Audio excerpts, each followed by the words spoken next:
Double engine की सरकार जैसे उत्तर प्रदेश के अंदर कार्य कर रही है, ऐसे ही डबल इंजन की सरकार उड़ीसा में लाने के लिए बैजयंत पांडा जैसे सुयोग्य लोगों को चुनाव जिता करके भेज करके सुशासन की आधारशिला को सुदृढ़ करवाने के लिए, अपील करने के लिए ही मैं आज आपके बीच आया हूं।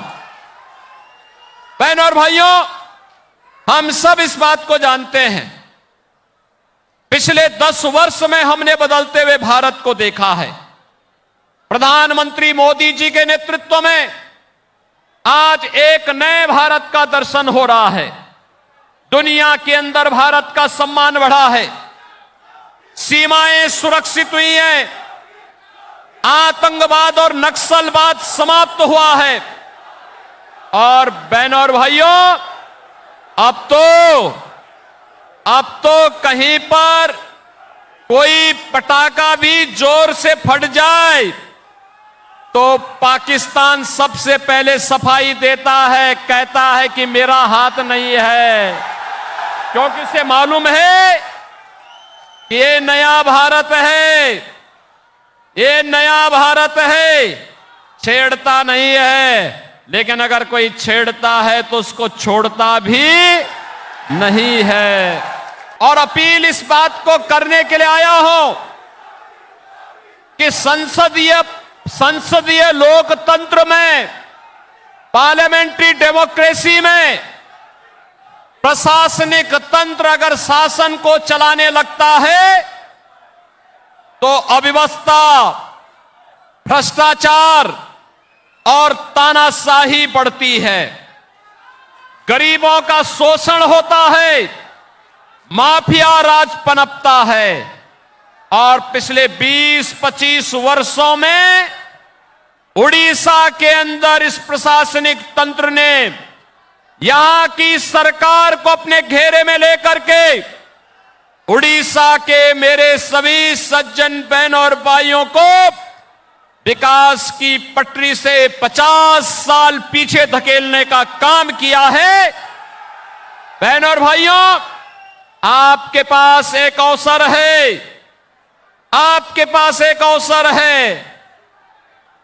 डबल इंजन की सरकार जैसे उत्तर प्रदेश के अंदर कार्य कर रही है, ऐसे ही डबल इंजन की सरकार उड़ीसा में लाने के लिए बैजयंत पांडा जैसे सुयोग्य लोगों को चुनाव जिता करके भेज करके सुशासन की आधारशिला को सुदृढ़ करवाने के लिए, अपील करने के लिए ही मैं आज आपके बीच आया हूं। बहनों और भाइयों, हम सब इस बात को जानते हैं, पिछले 10 वर्ष में हमने बदलते हुए भारत को देखा है। प्रधानमंत्री मोदी जी के नेतृत्व में आज एक नए भारत का दर्शन हो रहा है। दुनिया के अंदर भारत का सम्मान बढ़ा है, सीमाएं सुरक्षित हुई हैं, आतंकवाद और नक्सलवाद समाप्त हुआ है।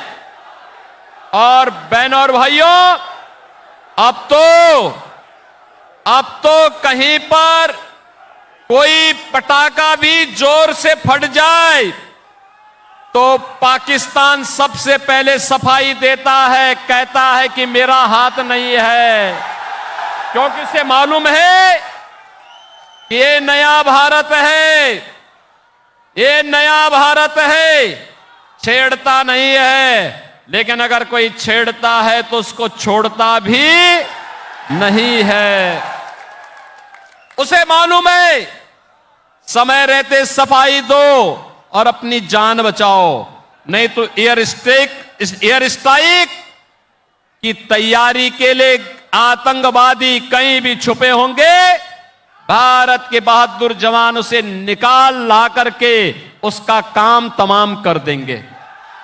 बहनों और भाइयों, आज आप देख रहे होंगे मोदी जी के नेतृत्व में देश के अंदर इंफ्रास्ट्रक्चर का जो कार्य हो रहा है, हाईवे 4 लेन, 6 लेन, 12 लेन के एक्सप्रेसवे और 4 लेन के हाईवे बन रहे हैं। रेलवे का अत्याधुनिकीकरण मॉडल अब मीटर गेज से बढ़कर के बुलेट ट्रेन के रूप में, कहीं वंदे भारत के रूप में, कहीं अमृत भारत के रूप में, कहीं नमो भारत के रूप में हम सबको देखने को ये मॉडल मिल रहे हैं। बहनों और भाइयों, IIT, IIM, AIIMS, triple IT, NIT और वर्ल्ड क्लास यूनिवर्सिटी का एक लंबा अच्छा ढांचा भारत के अंदर विगत 10 वर्ष के अंदर खड़ा हुआ है। आपने देखा होगा एयर कनेक्टिविटी को कितना बेहतर मोदी जी के नेतृत्व में हुआ है। देश की आजादी के पहले से लेकर के 2014 तक जितने एयरपोर्ट भारत के अंदर बने थे, 10 वर्ष में उससे ज्यादा एयरपोर्ट मोदी जी के नेतृत्व में देश के अंदर बने हैं। एक तरफ highway, railway, waterway, airway, metro जैसी अत्याधुनिक सुविधाएं जनता जनार्दन के लिए तैयार है, वहीं दूसरी ओर गरीब कल्याणकारी योजनाओं को भी जिस तेजी के साथ भारत के अंदर लागू किया गया है, वह बहनों और भाइयों आपके सामने है। भारत दुनिया का अकेला देश है जो 80 करोड़ लोगों को फ्री में राशन दे रहा है। और आश्चर्य है कि राशन भेजते मोदी जी हैं और यहां नवीन पटनायक के नौकरशाह उस पर अपना नाम चस्पा करते हैं। पैसा दिल्ली से आता है, लेकिन यहां की सरकार गुमराह करती है। याद करिए बहनों और भाइयों, 60 करोड़ लोगों को देश के अंदर आयुष्मान भारत में 5 लाख रुपए का प्रतिवर्ष स्वास्थ्य का लाभ प्राप्त हो रहा है, लेकिन उड़ीसा के अंदर आयुष्मान भारत की सुविधा नवीन पटनायक सरकार ने लागू नहीं होने दी, क्योंकि यहां पर तमिल बाबू उसको लागू नहीं होने देना चाहते हैं। क्योंकि अगर लागू करवा देंगे तो कमीशनबाजी बंद हो जाएगी। बहनों और भाइयों, यही नहीं, आज आप देख रहे होंगे मोदी जी के नेतृत्व में जो कभी कांग्रेस कहती थी ना, एक प्रधानमंत्री कांग्रेस की समय में हुए थे, उन्होंने कहा था 100 पैसा भेजता हूं, जनता तक 15 पैसा पहुंचता है। मोदी जी ने डिजिटल पेमेंट के माध्यम से और डीबीटी के माध्यम से आज यह सुनिश्चित कर दिया है कि दिल्ली से चलने वाला 100 रुपया वह गरीब के खाते में जाएगा। मध्यस्थता समाप्त, बीच में कोई नहीं आपके पैसे में कोई डकैती डाल पाएगा।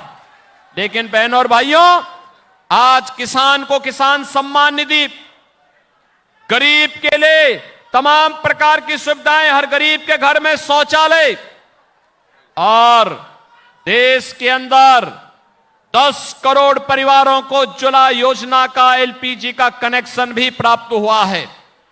यही नहीं, आज तो पीएम आवास योजना में देश के अंदर 4 करोड़ लोगों को मकान मिल गए हैं। मोदी जी ने कहा है अगले 5 वर्ष में जितने भी बचे होंगे उनको भी एक एक आवास की सुविधा प्रदान करेंगे, सभी को आच्छादित करेंगे, 100% सैचुरेशन के लक्ष्य को प्राप्त करेंगे। हर घर नल की योजना लागू करेंगे, नल में शुद्ध पेयजल उपलब्ध करवाने का काम करेंगे। बहनों और भाइयों, कार्य करने के लिए इच्छा शक्ति होनी चाहिए, लेकिन यहां पे तो आश्चर्य होता है। नवीन बाबू पता नहीं इस उम्र में क्या कर रहे हैं, कैसे उड़ीसा की अस्मिता के साथ खिलवाड़ हो रहा है। यहां पर स्वामी लक्ष्मणानंद के हत्यारों को यह सरकार प्रश्रय देती है, तुष्टीकरण के हद पार करती है। और आज यहां पे जो नौकरशाह हावी हैं, उन लोगों ने लैंड माफिया को, सैंड माफिया को, कोल माफिया को, माइनिंग माफिया को प्रश्रय देकर के उड़ीसा के युवाओं के भविष्य के साथ खिलवाड़ करने का भी कार्य कर रहे हैं। उड़ीसा के संसाधनों को लुटवाने का काम कर रहे हैं। बहनों और भाइयों, यही नहीं, मुझे आश्चर्य होता है, यहां पे जो पावर जनरेट होती है उड़ीसा को महंगे दाम पर दी जाती है, लेकिन दूसरे राज्यों को सस्ते दाम पर दी जाती है। क्या अराजकता है? ये अराजकता इसलिए क्योंकि नवीन बाबू इन नौकरशाही के चक्कर में पड़ गए हैं और उनको इन लोगों के द्वारा गुमराह किया जाता है। इसलिए बहनों और भाइयों, आपने इतना लंबा समय नवीन पटनायक जी को दिया है, लेकिन इससे उड़ीसा विकास नहीं कर पाया। बहनों और भाइयों, आज आप यूपी को देखिए। यूपी 2017 के पहले इसी प्रकार के माफियाओं के शिकंजे में था। कहीं लैंड माफिया था, कहीं पर कटल माफिया था, कहीं पर माइनिंग माफिया था, कहीं सैंड माफिया था। आज यूपी के अंदर सभी माफिया को हमने उल्टा टांग करके उनकी राम नाम सत्य है की यात्रा निकाल दी है।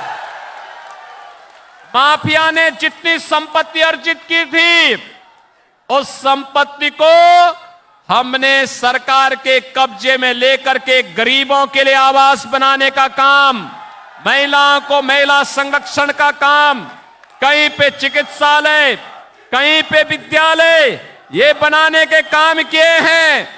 और अगर हमने देखा कि बेटी और व्यापारी की सुरक्षा के लिए माफिया खतरा बना है, तो फिर बुलडोजर का बेहतर इस्तेमाल करके उसको जहन्नुम में पहुंचाने का काम भी किया है। बहनों और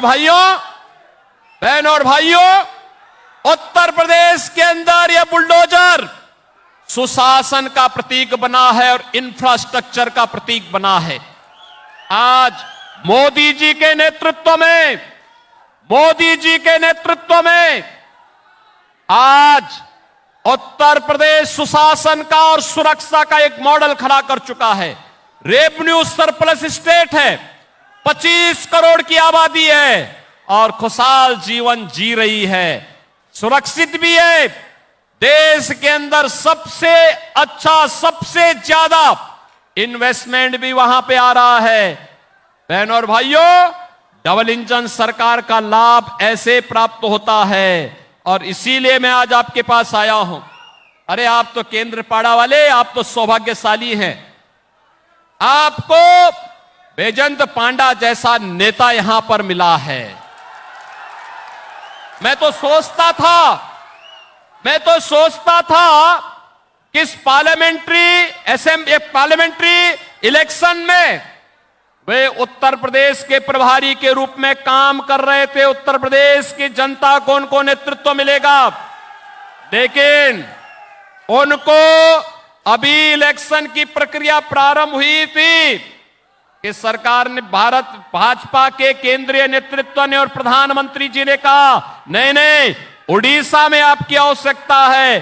केंद्रपाड़ा की जनता पुकार रही है कि बैजंत पांडा हमारे बीच में आकर के अपने विजन के अनुरूप विकास का एक बेहतरीन मॉडल उड़ीसा को उपलब्ध करवाएं। और बहनों और भाइयों, उन्होंने उत्तर प्रदेश में अपने बहुत कम दिन उनको मिले थे काम करने का, लेकिन वहां पे संगठन के साथ मिलकर के एक बेहतरीन मॉडल प्रस्तुत किया। और मुझे लगता है आज उसी के लिए आपको धन्यवाद देने के लिए मैं आया हूं। बैजंत पांडा उड़ीसा ने पैदा किया है, उड़ीसा की देन है, जिसके कारण आज जब वे पार्लियामेंट में बोलते हैं, आज जब वो देश के अंदर किसी राज्य में जाकर के बोलते हैं, तो उड़ीसा का नाम होता है, उड़ीसा का सम्मान होता है, उड़ीसा के बारे में लोगों की अच्छी धारणा बनती है। एक तरफ बहनों और भाइयों, आपके उड़ीसा के सपूत, उड़ीसा के स्वाभिमान और सम्मान के प्रतीक, उड़ीसा की अस्मिता को आगे बढ़ाने वाले, उड़ीसा के विकास के लिए प्राण प्रण से जुट करके नवीन पटनायक सरकार की अराजकता और तानाशाही के खिलाफ डट करके लड़ने वाले बैजंत पांडा हैं। और दूसरे तरफ उड़ीसा की अस्मिता के साथ खिलवाड़ करने वाले ये तमिल बाबू हैं, जो बहनों और भाइयों, जिनका उद्देश्य विकास नहीं, उड़ीसा को पछाड़ना है, पछाड़ना, उड़ीसा को आगे नहीं बढ़ाना है। ये जो तमिल बाबू है ना, ये दो घुसपैठ करवाएंगे यहां बांग्लादेशी घुसपैठी आएंगे, यहां पे धर्मांतरण की, मतांतरण की गतिविधियां बढ़ेंगी, अराजकता बढ़ेगी, और फिर ऐसे ही किसी स्वामी लक्ष्मणानंद को असमय इनका शिकार होना पड़ेगा। बहनों और भाइयों, ये स्थिति ना आने पाए, ये स्थिति ना आने पाए। इनकी नीतियां नक्सलवाद और आतंकवाद को बढ़ाने वाली है, अराजकता को बढ़ाने वाली है। भारतीय जनता पार्टी की नीति विकास और सुशासन का मॉडल है, और सुशासन और विरासत और विकास का जो मॉडल है वह देखना है। तो मैं आपसे कहूंगा, इलेक्शन के बाद एक बार वैजयंत जी के साथ यहां पे असेंबली के जो हमारे कैंडिडेट हैं, इनको जिता करके एक बार भेजिए। और मैं इनसे सबसे कहूंगा, एक बार केंद्रपाड़ा और भगवान बलदेव जी की इस मंदिर के पावन धरा की जनता जनार्दन को लेकर के काशी, अयोध्या और मथुरा का दर्शन करने के लिए आप आइए।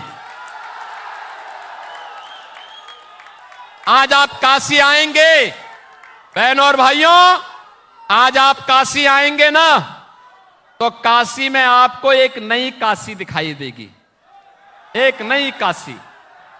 मोदी जी के नेतृत्व में काशी का कायाकल्प हुआ है। और आज आप अयोध्या आएंगे, आपको लगेगा कि प्रभु राम साक्षात प्रकट होकर के आशीर्वाद दे रहे हैं। अयोध्या में ये देखने को मिलेगा।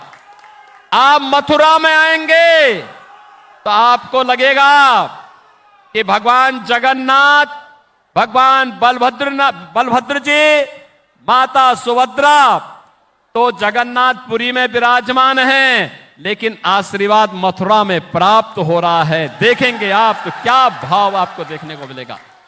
यह है कायाकल्प, और उसी के लिए आज हम आपके पास आए हैं। वोट आपका है बहनों और भाइयों, देश आपका है, चुनाव भी आपका है, भविष्य भी आपका है, देश भी और प्रदेश उड़ीसा भी आपका है, फैसला भी आपका है, और एक वोट भी आपका है।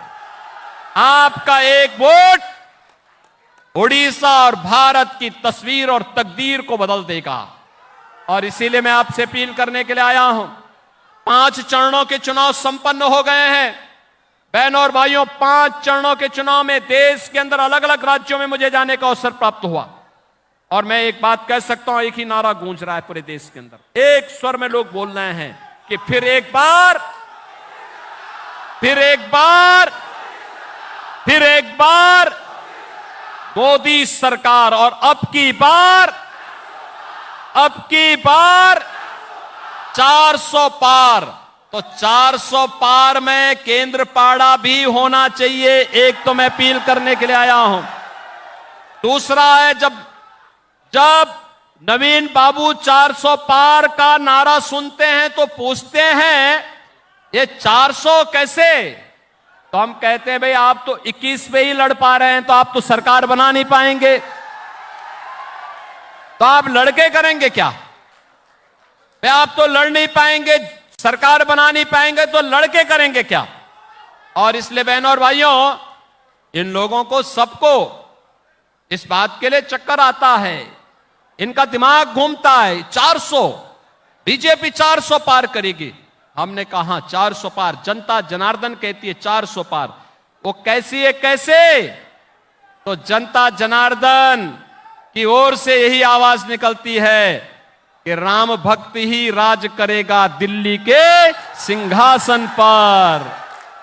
जनता जनार्दन की ओर से यही आवाज आती है कि राम भक्त ही राज करेगा दिल्ली के सिंहासन पर।